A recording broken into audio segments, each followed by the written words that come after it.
recovery operation for the fifth body that was trapped under the rubble at the site of that collapsed Redcliffe Temple in Verulam resumes this morning. The operation was called off yesterday afternoon due to heavy rains. Rescuers recovered the bodies of 4 people who died when the 4-storey structure crashed. One of the deceased is believed to be one of the directors of that temple. The KwaZulu-Natal Premier is also expected to pay a visit to that site today. For more on this, SABC News reporter Ayanda Mhlongo joins us now live. Ayanda, it was an incredibly long day yesterday with the recovery of those 4 bodies. The search for a 5th one continues today. And I'm glad to see from where you are now, it does look like that recovery operation has already resumed this morning. Griselda, very good morning to you, and very good morning to you, Griselda, and good morning to our viewers. Well, certainly, Griselda, we expect it to be a very, very long day again today. Of course, yesterday, you'd remember, as you were saying there, that 4 bodies were recovered, and of course, the recovery operation having to be suspended yesterday afternoon due to the heavy rain. You'd remember, Griselda, that these men and women who have been hard at work now, I think for over 30 hours or so since Friday, working flat out to ensure that they recover the bodies of the victims of this tragic incident.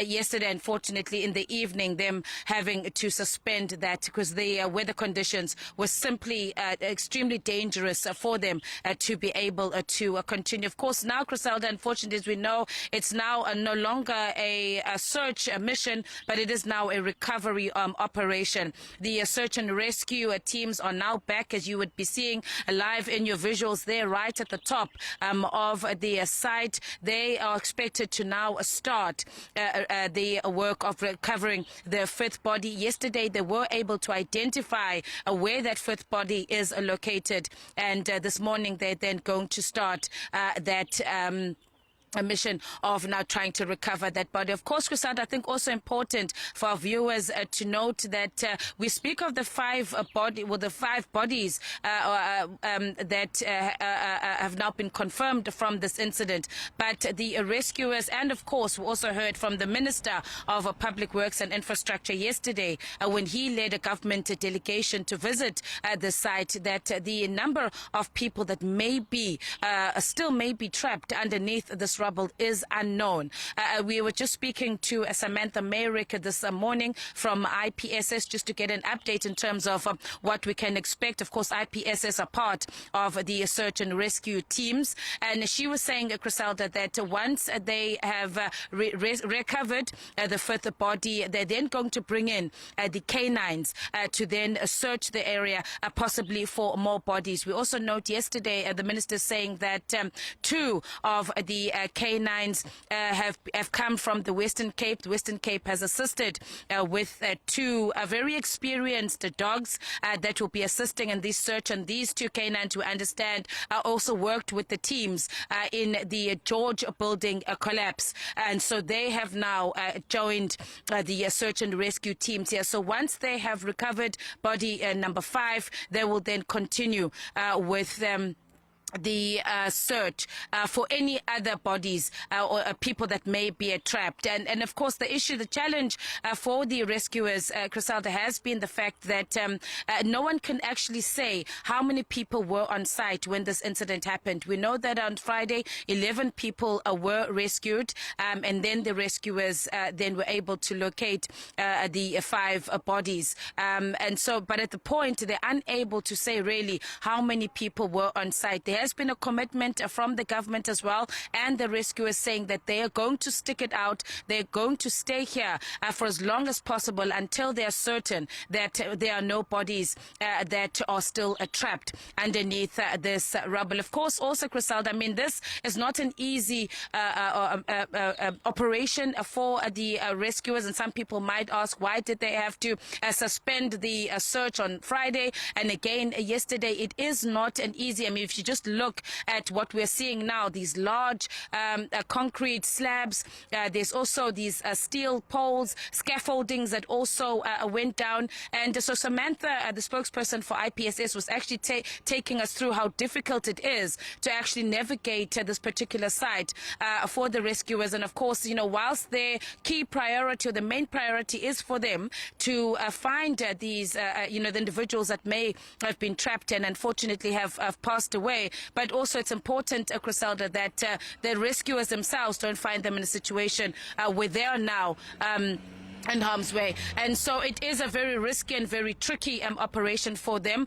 Also assisting the rescue teams, of course, is a team of engineers that have been on site, and they were beefed up yesterday with additional engineers from the Department of Public Works in the province of KwaZulu-Natal. So we saw that a team of engineers here, and they have started to assist the teams. Now, whilst the recovery, of course, is going on with this recovery operation, which is now the focus of the teams and the government, there is also an investigation, Griselda, which is going to be led by the Council for Built Environment. There is a team from the National Department that is also here to assist with that investigation. Of course, yesterday, from what the minister said in his briefing, was very, very concerned about these incidents that we are seeing continuing, these building collapse. And he did say, speak about the issue around accountability, that at some point, you know, they really do need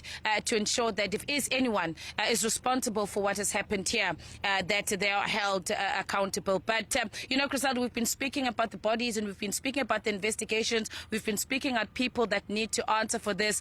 But they are human beings behind this tragedy. There are families behind this tragedy, and also just coming at such a difficult time just before the holidays.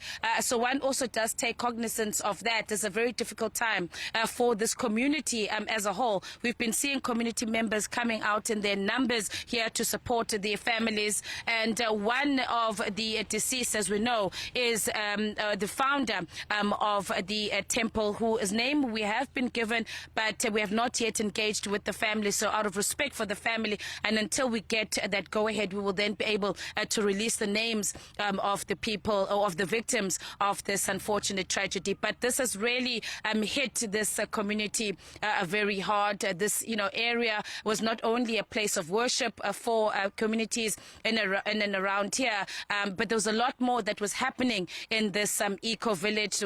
They were also doing a lot for this community in terms of giving back to the community with soup kitchens and many other work that they were doing. So this incident has really affected this community, and the hope now is that these men and women that are risking their lives to ensure that they find the bodies that are trapped, that they are able to recover anyone who may be trapped in this rubble. So, and a very sad you know, incident, especially for this community, Griselda, they're still coming to grips at what has happened here today. You also mentioned in your introduction that, of course, yes, around 10 this morning, well, in the next 45 minutes or so, we are expecting the Premier of the province, Ntuli Ntuli, as well as the MEC for Cooperative Governance, Reverend Thulasizwe Buthelezi. He was here yesterday with the minister. He will be back here this morning just to check on the progress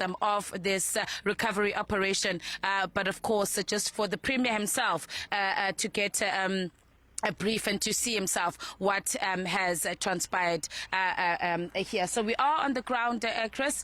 Throughout the day, we'll be giving our viewers an update in terms of this recovery operation, and any update that we can in terms of the investigation, and possibly then the families as well, who are also very important in this whole incident. Griselda? Well, Ayanda, any update as yet, you know, from any of these institutions about looking into this particular structure? I know yesterday you touched very briefly on it, what was said about the structure itself. Any further details in terms of the investigation into this particular structure?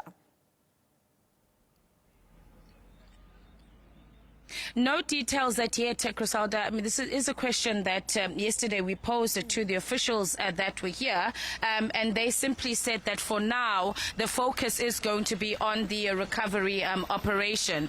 And they did say, of course, as I've mentioned, that investigation is going to be led by the Council for Built Environment. The mayor of eThekwini, Cyril Xaba, also saying that he doesn't really want to speculate. And of course, this stemmed from questions that we asked them after the city issued a statement in which they said their preliminary reports had found that there was no approvals or plans for this structure, thus rendering it illegal. But yesterday, when pushed on that and on that statement that had been released by the eThekwini municipality, which I must say, till date, Criselda, the city has not retracted that statement. The mayor not really wanting to go into it and simply saying that we have to wait for the investigations. They're confident that the teams that have now or going to be part of this investigation are going to get to the bottom of exactly what happened here and what was the cause of this building collapse. What we do know is, that this was a four-storey that was being built on top of what was an existing temple. And from one of the workers that was rescued on Friday, that our colleagues Simphiwe Makanya managed to speak briefly to, he said that at the time they were laying concrete on the fourth floor, and on the fourth level, should I say, and they then heard a rumbling, and minutes later it all just crashed. The building then just crashed. And so that is all we have at the moment, Criselda, in terms of this investigation. We'll of course have to wait in the coming days to see what this team that is here on the ground, what they are able to uncover, and if there's anything more that may come from the authorities. Another aspect of it, Criselda, that we're uncertain, and I did ask the minister yesterday, is on the workers. Where the workers that were rescued, where are they? Is there any information about those workers, who they were? We also don't know whether or not this was a construction company or whether this was the temple itself, or the owners of the temple that were responsible for this build. So still a lot more questions that need to be answered insofar as this tragedy and exactly what happened. But we'll try today, Criselda, to get as much as we can. The Premier is coming through. It is going to be the third day, and we'll try to push to see whether or not he might have had any reports that should sort of give us more light as to exactly what happened, what was the cause of this tragedy. Criselda? Well, Ayanda, thank you very much for your insightful reporting there. Ayanda Mhlongo, together with our camera person, I think she's still on the ground with the Nomhle this morning. At the site of that collapsed temple, the search for a fifth body has already resumed, as you can see.